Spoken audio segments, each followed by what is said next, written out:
Bonjour mes chers amis Lion, ascendant et lune en Lion.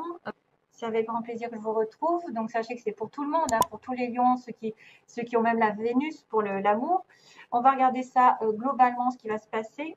Donc avec un tirage sur 3 cartes de Lenormand. Ensuite une petite coupe pour voir l'ambiance. Et puis 3 informations ici pour vous et une relation sentimentale aussi avec les sentiments. Mais c'est vrai que là, il peut me parler de quelque chose de principalement lié au cœur, parce que je vois quand même l'engagement, l'anneau. Il y a le cercueil qui me parle de fin, ainsi que la croix. Alors, fin d'un contrat, fin de quelque chose qui est douloureux parce qu'on a des nuages.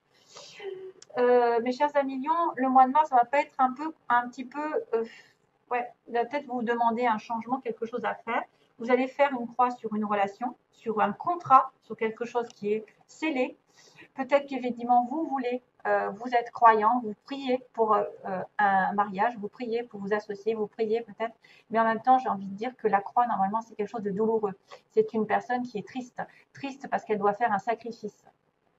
Elle doit se sacrifier. Elle doit faire une croix sur son couple, sur une association, sur une collaboration, sur un engagement, sur une signature, sur un achat, sur quelque chose d'important. Hein, parce que, voilà, l'anneau, c'est quand même important, c'est un signe fort d'engagement. Donc là, il y a de la tristesse, il y a du sacrifice à faire pendant ce mois. À vous de voir. Ah, c'est peut-être pas le bon moment. Comment vous dire? C'est peut-être pas le bon moment de faire des plans sur la comète. Il y a des choses qui vont se passer parce que déjà, déjà dès le départ, j'ai en fait les nuages qui sont effectivement, on voit une tasse de thé ici avec des petits nuages qui passent. Bon, la tasse de thé, c'est un peu réconfortant, c'est la routine, c'est-à-dire, voilà, tout se passe bien. Vous êtes dans la routine, vous prenez votre petit café à la maison, vous êtes au chaud, en sécurité, et tout d'un coup, il y a des nuages qui arrivent. Et vous n'avez peut-être pas prévu qu'il y avait une espèce de flou qui allait arriver dans cette relation, dans cette situation. On manque de clairvoyance, on manque de clarté, on est omnibilé peut-être par quelque chose, une obsession pour quelqu'un, et qu'on ne voit pas l'ensemble de la situation dans sa globalité. On ne voit pas la réelle personne, on ne voit pas la réelle situation. Donc, pour l'instant, ce n'est pas bon pour aller de l'avant. Parce que quand on a des nuages, c'est qu'on est assombri. Il y a une image réconfortante de sécurité, mais en même temps, ça ne prévient pas, quelque chose arrive et vous met dans la confusion totale, dans l'incertitude, dans les doutes. Ça peut vous surprendre d'une certaine manière, parce que vous étiez en train de rêver à quelque chose qui n'arrive pas d'un coup, qui n'arrive pas à se, finalement, qui ne va pas aboutir. Peut-être qu'effectivement, vous pensiez vous engager, mais que là, tout d'un coup, vous allez dire non, c'est pas possible. Il y a quelque chose qui ne marche pas. Je suis obligée de faire ce sacrifice. C'est quelque chose qui vous tient à cœur. Donc, soit c'est une personne, parce qu'on a un valet de cœur, soit c'est une personne, soit c'est un projet, soit c'est une idée, soit c'est une association avec quelqu'un.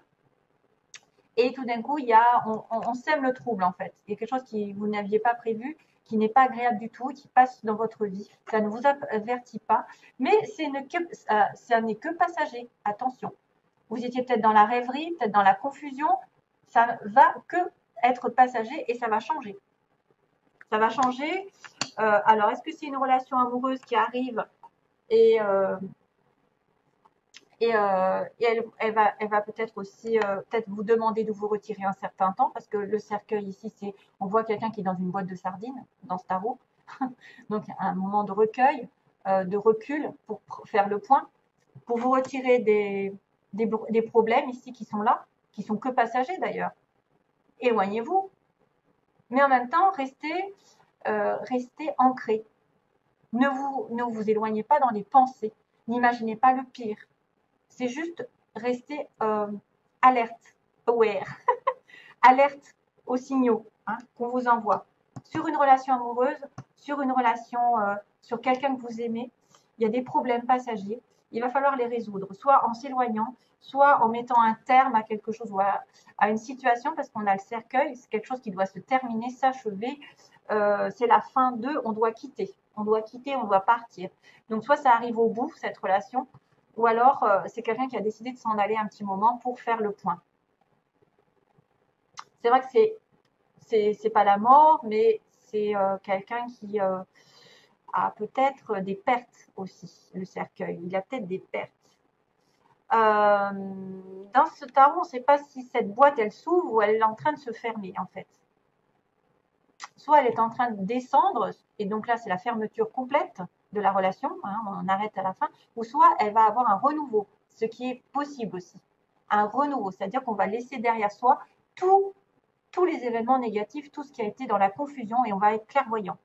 Ça peut signifier simplement un éloignement temporaire par rapport à votre choix sentimental ou autre, par rapport à votre projet, par exemple. Et peut-être que vous êtes effrayé, vous êtes anxieux, et que finalement, ben, c'est pas si mal que ça, parce que ça va être la fin des circonstances difficiles dans votre relation, dans votre situation qui vous est propre. Mais c'est vrai qu'avec la croix, on pourrait penser à une fin claire et nette. Alors, chaud. C'est chaud. Alors ensuite, pour mes lions, on a le petit message 24. Tout en sachant sauvegarder mes propres limites, je suis en relation avec tout. Fixer des limites. Wow, fixer des limites. Ça, c'est pas mal. Ça me fait penser au cancer, d'ailleurs. Se fixer des limites. Ne pas se faire bouffer. Tout en sachant sauvegarder mes propres limites, je suis en relation avec tout. Oui, il faut avoir des limites dans tout ce que vous faites, mais en même temps, garder le contact avec les autres et avec les relations avec les autres. Mais sachez quand même déterminer vos priorités aussi. Fixez des limites dans votre relation ou dans votre vie en globalité. Sachez fixer des limites. Alors, deuxième conseil, on a dit Dieu est votre source. Dieu est toujours là. Alors, tout ce dont vous avez besoin est fourni par la source infinie de Dieu et votre foi ouvre la porte qui vous permet de recevoir. Donc, c'est vrai qu'il y a une notion de croyance ici, de foi avec la carte de la croix. En Dieu, il n'existe aucun manque ni limitation. Il existe une abondance qui peut être partagée par tous. Donc, si vous manquez de quelque chose, priez, il vous entendra. Et bien sûr, ne demandez pas de gagner au loto. Hein. Fixez-vous des limites dans vos désirs. On ne peut pas tout avoir au bon moment. Mais quand même, sachez que quand on est en manque, il suffit il ne faut pas demander l'aide de Dieu que quand vous êtes dans le malheur. Il faut aussi le remercier quand vous avez tout ce que vous voulez, même si vous avez très peu, c'est déjà pas mal. Si vous avez un toit, si vous avez de quoi manger, des enfants, la santé, etc. Hein, on ne le dira pas assez, il faut toujours dire merci. Il ne faut pas s'en référer à Dieu et demander une réponse tout de suite sous prétexte que vous êtes dans la douleur. Il faut toujours avoir ce lien en permanence avec lui. Et c'est comme ça qu'il vous récompensera. Parce que vous le remercierez d'avoir ce que vous avez déjà. Et comme ça, il pourra vous envoyer encore plus. Si vous ne le remerciez jamais, si vous êtes toujours insatisfait, que vous râlez, que jamais ça va dans votre sens, et il va se dire, mais pourquoi je te donnerais ça si toi, tu ne vois pas ce que tu as déjà aussi. Alors, quand même, on finit vers la flamme de l'amour. D'ailleurs, c'est pour ça que je l'ai mis à la fin. La flamme de l'amour. Regardez cette carte comme elle est belle. Alors, on vous dit, laissez le pouvoir infini de l'amour irradier inconditionnellement dans toutes les directions. Restez ancré dans la conscience de vous-même et dans votre propre vérité. Le pouvoir de guérison de l'amour vous aidera à consumer les illusions, et vous découvrirez de nouvelles possibilités. C'est une période puissante de transformation, d'idées et de créativité. Idées, créativité, puissante, amour, ça pourrait être possible finalement que quelque chose se dévoile sur le plan sentimental, à condition d'éloigner les incompréhensions, les illusions, etc. Alors, on va finir justement par l'amour. Ah tiens, alors j'ai quelques petites cartes qui sont tombées, que je regardais un petit peu. Alors, on m'a montré d'abord, on m'a dit réfléchissez. Oh non, c'est vrai, c'est maintenant que je réagis. On m'a dit réfléchissez. Vous êtes dans une tour, vous devez réfléchir à une union future. Réfléchissez par rapport, merci. Réfléchissez par rapport à une union, alors dans laquelle vous êtes ou une future union. Mais il y a un moment quand même de solitude. Un petit peu ça. J'ai l'impression de voir ça. Réfléchissez. Le consultant, monsieur consultant, probablement vous, à million, ou votre partenaire, celui que vous avez en tête, est blessé. Donc, ne l'oubliez pas, peut-être qu'il a eu des blessures dans le passé, peut-être qu'il est blessé dans cette relation actuelle, peut-être que vous lui avez fait du mal. En tout cas, son petit cœur est un petit peu délicat en ce moment. Il doit guérir certaines situations avant. Donc, prenez-le en compte. Quelque chose qui n'a pas guéri. Il est blessé, monsieur consultant. Et j'avais aussi la blessure avec la trahison. Donc, ça m'avait mis aussi la blessure avec la trahison. Il a été blessé, il se sent trahi, monsieur. Il se sent trahi. Peut-être que c'est lui, peut-être que c'est vous, mais en tout cas, il y a une trahison et une blessure qui apparaît dans cette relation.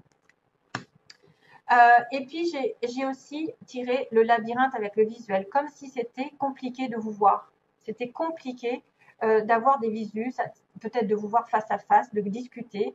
Peut-être que vous allez le voir, mais vous allez vous sentir bloqué par rapport à cette relation. Hein.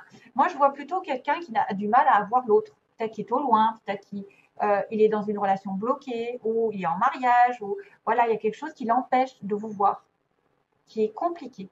C'est pour ça qu'il y a peut-être une montagne. Il y a peut-être des nuages. Voilà, compliqué.